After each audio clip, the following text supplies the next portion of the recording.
India Legal presents Courts Roundup.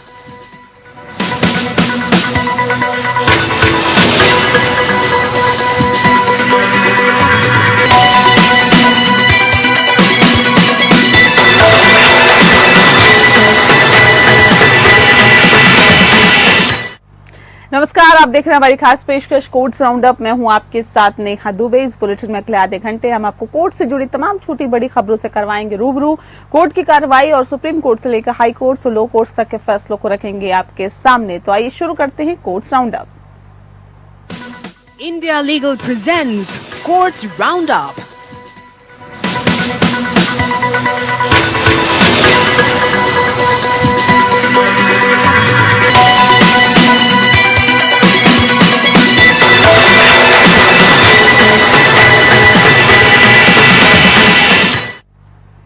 Supreme court ने Tamil Nadu police को Madras high court द्वारा जारी निर्देशों के अनुसार आध्यात्मिक नेता सदगुरु द्वारा कोयम्बटूर में संचालित ईशा योग केंद्र के खिलाफ कोई और कार्रवाई करने से रोक दिया है। बता दें आपको कि कोर्ट ने बंदी प्रत्यक्षीकरण याचिका जिसमें हाई कोर्ट ने आदेश पारित किया था उसको हाई कोर्ट से सुप्रीम कोर्ट में स्थानांतरित कर दिया है। बताया भी जा रहा है कि जिस तरह से सुप्रीम कोर्ट ने पुलिस से स्टेटस रिपोर्ट पेश करने को भी कहा है और मामले की अगली सुनवाई 18 अक्टूबर को होगी। ईशा फाउंडेशन के लिए सीनियर एडवोकेट मुकुल रोहतगी द्वारा अनुरोध किए गए तत्काल सुनवाई के बाद chief justice DY Chandrachud, justice KB Pardiwala और जस्टिस मनोज मिश्रा की पीठ ने ये आदेश पारित किया। कोर्ट ने आदेश दिया कि पुलिस हाईकोर्ट के आदेश के पैराग्राफ 4 में दिए गए निर्देशों के अनुसार कोई और कार्रवाई नहीं करेगी। हाईकोर्ट के आदेश के अंदर पैरा 4 में कहा गया है कि आरोपों के संदर्भ में अधिकार क्षेत्र वाली कोयम्बटूर ग्रामीण पुलिस जांच करेगी। इस न्यायालय के समक्ष स्थिति रिपोर्ट दाखिल करेगी और रोहतगी ने तत्काल सुनवाई की मांग की। हालांकि याचिका गुरुवार को सूचीबद्ध नहीं थी और उन्होंने कहा कि हाईकोर्ट के निर्देशों के बाद लगभग 150 अधिकारियों की पुलिस की टीम जांच के लिए आश्रम में दाखिल हुई। सॉलिसिटर जनरल तुषार मेहता ने केंद्र सरकार की ओर से ईशा फाउंडेशन की याचिका का समर्थन करते हुए कहा कि हाईकोर्ट को अधिक सतर्क रहना चाहिए था। मद्रास हाईकोर्ट ने 30 सितंबर को पिता द्वारा दायर बंदी प्रत्यक्षीकरण याचिका पर आदेश पारित किया जिसमें आरोप लगाया गया कि उनकी 2 बेटियों को सदगुरु द्वारा संचालित ईशा योग केंद्र में बंदी बनाकर रखा गया और उनका ब्रेन वॉश किया जा रहा है।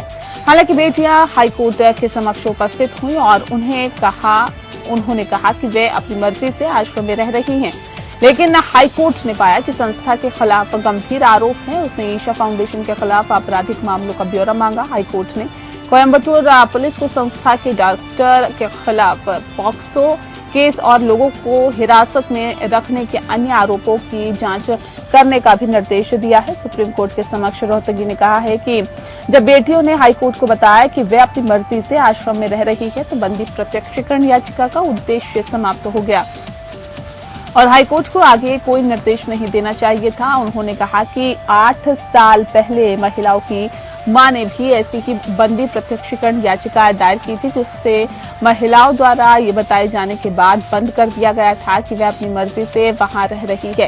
रोहतगी ने कहा कि हाईकोर्ट के आदेश के बाद 150 कर्मियों की पुलिस टीम आश्रम पहुंची जहां पर 5000 से ज्यादा लोग रह रहे हैं। सीजीआई ने मौखिक रूप से कहा कि आप सेना या पुलिस को इस तरह के प्रतिष्ठान में प्रवेश नहीं करने दे सकते। रोहतगी ने कहा कि दोनों महिलाएं पीठ के साथ बातचीत के लिए ऑनलाइन उपलब्ध हैं। इसके बाद पीठ दोनों भिक्षुओं के साथ वर्चुअल बातचीत के लिए चैम्बर में चली गई।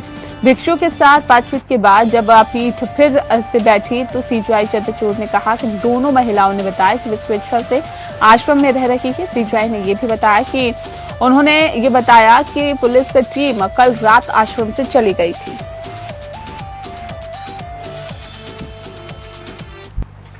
बिहार के पूर्व मंत्री ब्रिज बिहारी प्रसाद हत्या मामले में सुप्रीम कोर्ट ने फैसला सुनाया है। मामले में 2 को दोषी ठहराया गया है। इसमें एक पूर्व विधायक भी हैं। दोषियों को आजीवन का कारावास की सजा सुनाई गई है। बिहार के पूर्व मंत्री ब्रिज बिहारी प्रसाद की 1998 में हत्या कर दी गई थी। इस मामले में सुप्रीम कोर्ट ने पूर्व विधायक मुन्ना शुक्ला समेत 2 लोगों को आजीवन कारावास की सजा सुनाई। न्यायमूर्ति संजीव खन्ना, न्यायमूर्ति संजू कुमार और न्यायमूर्ति आर महादेवन की पीठ ने सभी आरोपियों को बरी करने के पटना हाईकोर्ट के फैसले को आंशिक रूप से निरस्त कर दिया। साथ ही दोषी मंटू तिवारी और पूर्व विधायक शुक्ला को 15 दिन के भीतर आत्मसमर्पण करने को कहा है। हालांकि हाईकोर्ट ने पूर्व सांसद सूरजभान सिंह समेत 6 अन्य आरोपियों को संदेह का लाभ देते हुए उन्हें बरी करने के हाईकोर्ट के आदेश को बरकरार रखा। पीठ ने कहा कि तिवारी और विजय कुमार शुक्ला और मुन्ना शुक्ला के खिलाफ भारतीय दंड संहिता की धारा 302 हत्या और 307 हत्या का प्रयास के तहत आरोप साबित हुए हैं। साथ ही पीठ ने उन्हें 15 दिन के भीतर आत्मसमर्पण करने को कहा है। कोर्ट ने 24 जुलाई 2014 को कहा था कि अभियोजन पक्ष के साक्ष्यों पर गौर करने के बाद सूरजभान सिंह उर्फ सूरज सिंह, मुकेश सिंह, ललन सिंह, शशि कुमार राय, मंटू तिवारी, कैप्टन सुनील सिंह, राम निरंजन चौधरी, मुन्ना शुक्ला और राजन तिवारी संदेह का लाभ पाने के हकदार हैं। अब इसने अधीनस्थ कोर्ट के 12 अगस्त 2009 के उस आदेश को खारिज कर दिया जिसमें उन्हें दोषी ठहराया गया था और सभी आरोपियों को आजीवन कारावास की सजा सुनाई गई थी। भाजपा के पूर्व सांसद और ब्रज बिहारी प्रसाद के पत्नी रमा देवी और सीबीआई ने सबूतों के अभाव में आरोपियों को बरी करने के हाईकोर्ट के 2014 के आदेश को चुनौती दी थी।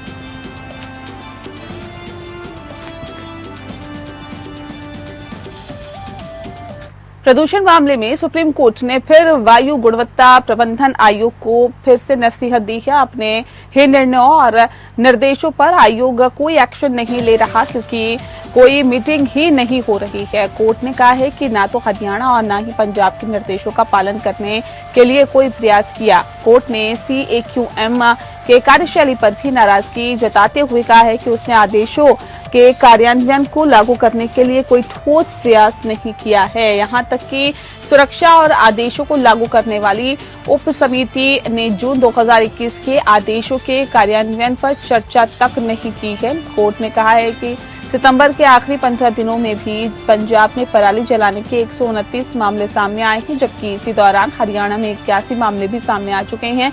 कोर्ट ने कहा कि पंजाब और हरियाणा के कुछ जिलों में 2022 की तुलना में पराली जलाने की घटनाएं बढ़ी है। हालांकि राज्यों ने जो कुछ किया है वह पराली जलाने वालों से नाम मात्र का जुर्माना वसूला है। नियम तोड़ने वालों पर मुकदमा चलाने के लिए CAQM के विशिष्ट निर्देशों की अनदेखी की जा रही है। मशीनें उपलब्ध होने के बावजूद उनका उपयोग नहीं किया जा रहा है। आयोग ने नियुक्त विशेषज्ञ सदस्यों की क्षमता पर आपत्ति जताई गई है और ऐसे में समिति की एक बैठक में 11 में से केवल 5 सदस्य उपस्थित थे। समिति ने भी बैठक में भाग नहीं लिया कि जून 2021 के आदेशों के कार्यान्वयन पर चर्चा करे। दिल्ली NCR में वायु प्रदूषण पर सुप्रीम कोर्ट का आदेश है और आदेश जो दिया है उसमें वायु गुणवत्ता प्रबंधन आयोग पोर्टल पर आई आम जनता की शिकायतों पर आयोग अविलंब एक्शन ले। केंद्र सरकार वायु गुणवत्ता प्रबंधन आयोग के साथ मिलकर बात करे और केंद्र से फंड रिलीज करने को कहा है। साथ ही कोर्ट ने सरकार से कहा है कि आयोग में 2 विशेषज्ञों के खाली पद क्यों नहीं भरे गए, उन्हें जल्द भरा जाए। सुप्रीम कोर्ट ने केंद्र, पंजाब और हरियाणा सरकार से इस मामले पर उठाए गए कदमों पर हलफनामा मांगा है। सुप्रीम कोर्ट 16 अक्टूबर को मामले पर अगली सुनवाई करेगा।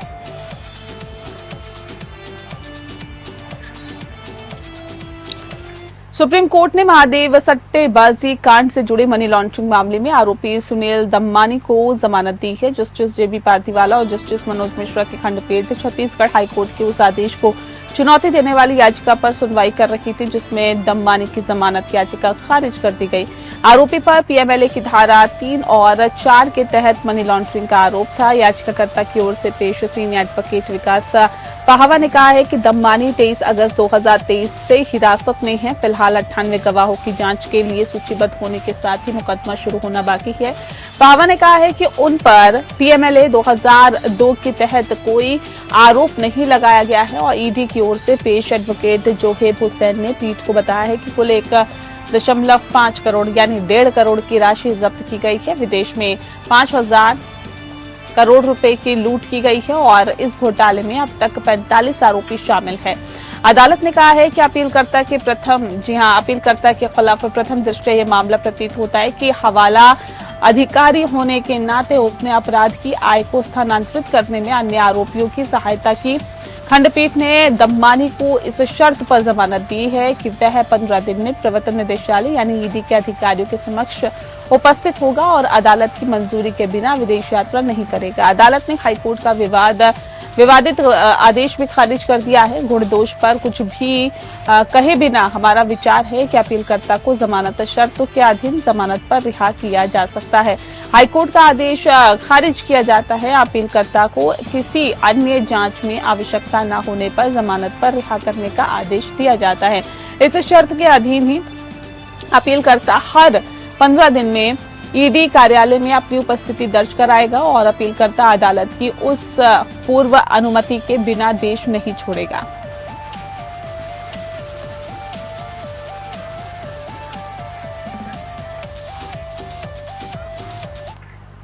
अगली खबर का रुख करते हैं। सुप्रीम कोर्ट ने ये देखते हुए जाति, लिंग और दिव्यांगता के आधार पर जेलों के अंदर भेदभाव अवैध है और ऐसे में भारत में जेलों के अंदर भेदभाव के संबंध में ही स्वतः संज्ञान कार्रवाई शुरू की है।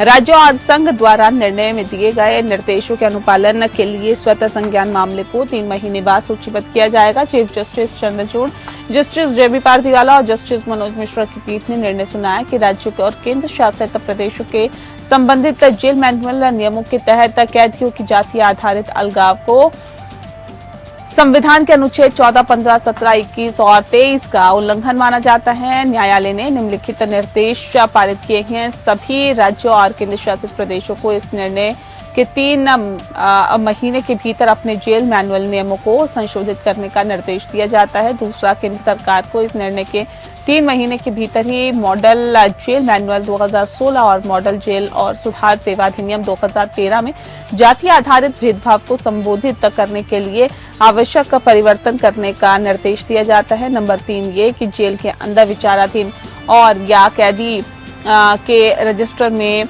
जाति कॉलम और जाति का कोई भी संदर्भ हटा दिया जाएगा। चौथा ये कि न्यायालय ने अब से भारत में जेलों के अंदर भेदभाव के संबंध में स्वतः संज्ञान कार्रवाई शुरू की है। स्वतः संज्ञान याचिका की कार्रवाई की 1 तारीख को सभी राज्य और केंद्र सरकार निर्णय की अनुपालन रिपोर्ट दाखिल करेंगे।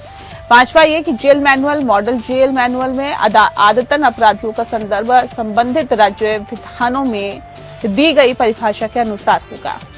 इसलिए हाईकोर्ट ने लेनदारों की समिति या सीओसी के कमर्शियल विवेक की पुष्टि की है। ये मामला हेलियो फोटो वोल्टेक प्राइवेट लिमिटेड के कॉर्पोरेट दिवालियापन समाधान योजना या CIRP में नीलामी में उच्चतम बोली लगाने के बावजूद याचिकाकर्ता द्वारा प्रस्तावित समाधान योजना अस्वीकार करने से संबंधित था।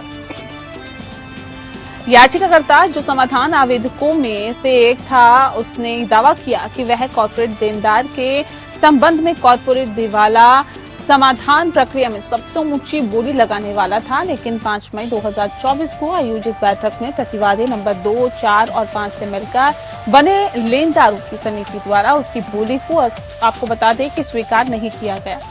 याचिकाकर्ता ने 12 महीनों में भुगतान किए जाने वाले प्रस्तावित योजना में 109 करोड़ 87 लाख रुपयों की राशि की पेशकश की, जबकि सफल समाधान आवेदक ने केवल 99 करोड़ रुपए का प्रस्ताव रखा। पंजाब नेशनल बैंक प्रतिवादी नंबर 3 प्रमुख सुरक्षित लेनदार हैं।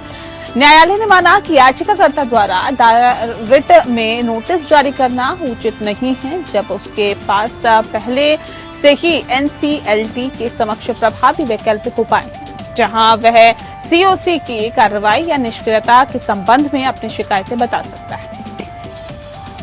न्यायालय ने कहा है कि केवल NCLT के पास ही COC के आचरण को विनियमित करने और समाधान योजना के संबंध में कोई भी निर्णय लेने का अधिकार है। न्यायालय ने आगे कहा कि COC द्वारा स्वीकृत समाधान योजना को NCLT के समक्ष विचारार्थ रखा जाएगा और ये वह तय करेगा कि योजना को IBC के प्रावधानों के अनुसार स्वीकृत किया गया है या नहीं। न्यायालय ने निष्कर्ष निकाला है कि COC के आचरण से संबंधित शिकायतों को व्यक्त करने के लिए उपयुक्त प्राधिकारी और न्यायालय जो है COC के वाणिज्यिक विवेक की जांच करने के लिए एनसीएलटी की शक्ति का दुरुपयोग नहीं कर सकता। एनसीएलटी विश्लेषण करेगा और देखना है कि समाधान योजना को मंजूरी देते समय सीओसी ने सभी नियमों और विनियमों का अनुपालन किया है या नहीं। इस प्रकार वर्तमान याचिका खारिज कर दी गई।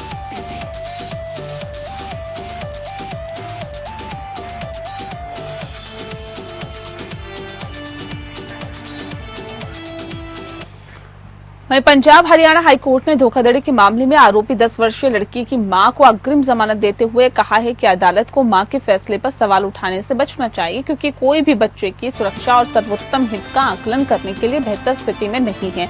वर्तमान मामले में बच्चे का पिता पहले से ही हरियाणा पोस्ट मैट्रिक छात्रवृत्ति भ्रष्टाचार घोटाले में हिरासत में था। अगर मां को भी हिरासत में और गिरफ्तार कर लिया गया था तो उसके पास अपनी 10 वर्षीय बेटी को रिश्तेदार के पास छोड़ने के अलावा कोई विकल्प नहीं बचा था।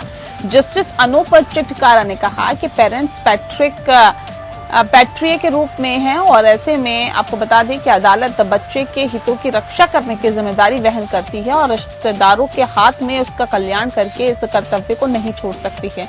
ये विशेष रूप से प्रासंगिक है कि मां प्राथमिक संरक्षक के रूप में है और स्पष्ट रूप से अपनी बेटी की सुरक्षा, शिक्षा और भावनात्मक और सामाजिक कल्याण को पर्याप्त रूप से सुनिश्चित करने के लिए किसी भी तत्काल परिवार के सदस्यों की क्षमता में विश्वास की कमी व्यक्त की है, जिससे उसकी समग्र सुरक्षा और कल्याण में समझौता किया जा सके। अदालत ने आगे कहा कि उसने याचिकाकर्ता को जमानत देना न्यायोचित पाया। उसके खिलाफ प्रथम दृष्टया सबूत मौजूद होने के बावजूद बच्चे की व्यापक भलाई और जरूरतों को ध्यान में रखते हुए दोनों पक्षों की सुनवाई के बाद न्यायालय ने कहा है कि एकत्र किए गए सबूत मुख्य रूप से दस्तावेजी है, जो विभाजन और उसके पति द्वारा किए गए धोखाधड़ी के बारे में उसकी भागीदारी और जागरूकता की ओर इशारा करते हैं।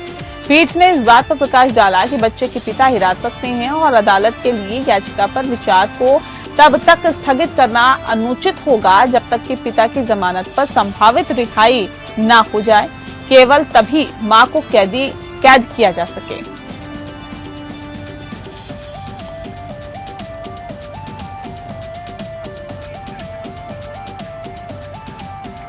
वहीं बॉम्बे उच्च न्यायालय ने गुरुवार को बदलापुर यौन उत्पीड़न के आरोपी अक्षय शिंदे की हत्या की त्वरित मजिस्ट्रेट जांच के आदेश दिए हैं, जिसे हाल ही में ठाणे पुलिस ने गोली मारकर हत्या उसकी कर दी थी। न्यायमूर्ति रेवती मोहिते डेरे और न्यायमूर्ति पीके चौहान की खंडपीठ ने शिक्षा अगली सुनवाई यानी कि 18 नवंबर की जांच रिपोर्ट पेश करने को कहा है और अदालत ने कहा है कि वह मजिस्ट्रेट जांच की रिपोर्ट का इंतजार करेगी और फिर शिंदे के पिता द्वारा दायर याचिका पर आदेश पारित करेगी। अदालत ने कहा है कि कानून के अनुसार हिरासत में मौत होने पर मजिस्ट्रेट द्वारा जांच की जानी चाहिए। जांच होने दीजिए, हम मजिस्ट्रेट की रिपोर्ट का इंतजार करेंगे। पिछली सुनवाई में न्यायालय ने महाराष्ट्र पुलिस द्वारा बताए गए घटनाक्रम के बारे में कई सवाल उठाए थे, जिसमें आरोपी अक्षय शिंदे को गोली मारने का तरीका और 4 पुलिस अधिकारियों के व्यक्ति को काबू करने में कैसे असमर्थ रहे शामिल थे। बता दें आपको कि अगस्त में बदलापुर के एक स्कूल में 23 वर्षीय शिंदे ने कथित तौर पर 2 किंडरगार्टन छात्राओं का यौन शोषण किया था। बाद में उसे गिरफ्तार कर न्यायिक हिरासत में भेज दिया गया था। 23 सितंबर को शिंदे को अपनी पत्नी द्वारा दर्ज यौन शोषण मामले के सिलसिले में तलोजा जेल से फिर से हिरासत में लिया गया। जब उसे ठाणे ले जाया जा रहा था तो उसने कथित तौर पर एक कांस्टेबल से बंदूक छीन ली और उसे घायल कर दिया। इसके पहले कि वाहन में एक अन्य कांस्टेबल ने उसे गोली मार दी। जवाब में महाधिवक्ता डॉक्टर बीरेंद्र सराफ ने कहा कि न्यायालय द्वारा जारी निर्देशों का अनुपालन किया गया। उसके बाद न्यायालय ने पूछा कि क्या फॉरेंसिक विशेषज्ञ ने उसे वाहन की जांच की और इसमें घटना हुई थी। न्यायालय ने यह भी कहा कि पुलिसकर्मियों को गोली लगने से हुई चोट की परिस्थितियों को भी जांच करनी होगी। आज सुनवाई के दौरान न्यायालय ने सबसे पहले पिछले सुनवाई के बाद जांच की प्रगति के बारे में पूछा है।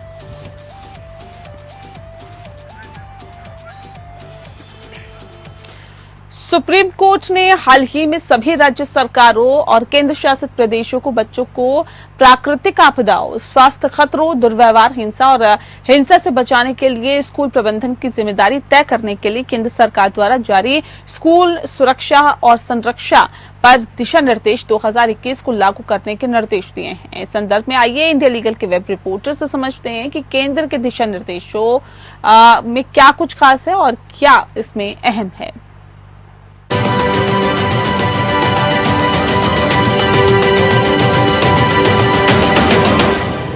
स्कूल सेफ्टी और सिक्योरिटी के क्या-क्या गाइडलाइंस हैं? स्कूल सेफ्टी और सिक्योरिटी पर सुप्रीम कोर्ट ने हाल ही में सभी राज्यों और यूनियन टेरिटरीज को मिनिस्ट्री ऑफ एजुकेशन द्वारा 2021 में इशू की गई गाइडलाइंस को अपनाने और लागू करने के निर्देश दिया है। ये गाइडलाइंस एक पब्लिक इंटरेस्ट लिटिगेशन के बाद आई है। स्कूल्स में सुरक्षा से जुड़ी कंसर्न्स को उठाया गया था, जहां कुछ स्कूल्स इस पर अमल नहीं कर रहे थे। स्कूल सेफ्टी और सिक्योरिटी 2021 गाइडलाइंस का मकसद ये है कि गवर्नमेंट और प्राइवेट स्कूल्स में बच्चों को प्राकृतिक आपदा, अब्यूज और दुर्घटना जैसे खतरों से बचाया जा सके। इन गाइडलाइंस के तहत स्कूल प्रबंधन को बच्चों की सुरक्षा सुनिश्चित करने की जिम्मेदारी दी गई है। सभी राज्यों और यूनियन टेरिटरीज को इन्हें अपने हिसाब से बदलकर लागू करना होगा। इन गाइडलाइंस में 3 मेन फोकस हैं। स्कूलों में दुर्घटना, प्राकृतिक आपदा और हेल्थ हैजार्ड से बच्चों को सुरक्षित रखना, बुलिंग और हैरेसमेंट का समाधान करके एक सपोर्टिव, अब्यूज फ्री एनवायरनमेंट बनाना, बच्चों को ऑनलाइन खतरों और डिजिटल प्लेटफॉर्म के दुरुपयोग से बचाना। ये guidelines right to education act 2009 के तहत बनाई गई है और चाइल्ड सेक्सुअल अब्यूज और हिंसा का मामले में जीरो टॉलरेंस पॉलिसी लागू करती है। स्कूलों को उन केसेस की जांच करनी होगी जहां बच्चे 30 दिन से ज्यादा एब्सेंट रह रहे हों। National commission for protection of child rights, state commission for protection of child rights इस कंप्लायंस को मॉनिटर करेंगे।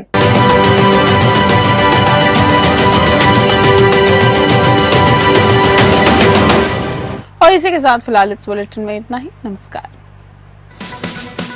India Legal presents Courts Roundup.